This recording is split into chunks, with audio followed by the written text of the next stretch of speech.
La Gran Bretanya sovint ha despuntat a la producció de pel·lícules realistes i compromeses.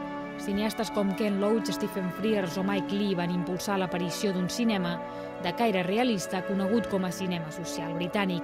Ells són els fills del documental. De fet, es considera que el documental és el gènere cinematogràfic més britànic i segurament Gran Bretanya va ser el país que millor va saber traslladar la seva història a la pantalla.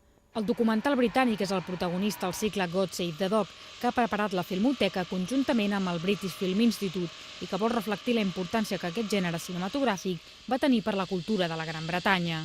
The documentary has to involve the intervention of the artist in order to shape from the raw materials of reality a coherent and exciting artistic statement.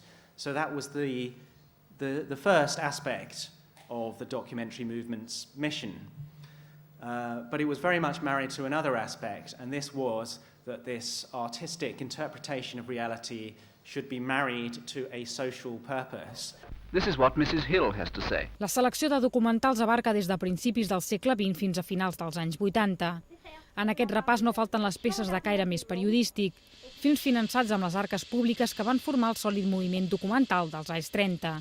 Després arribaria l'acostament molt més poètic al gènere. Els hereus naturals d'aquesta forma de filmar la realitat serien els directors del free cinema, que portarien totes aquestes tècniques a la ficció.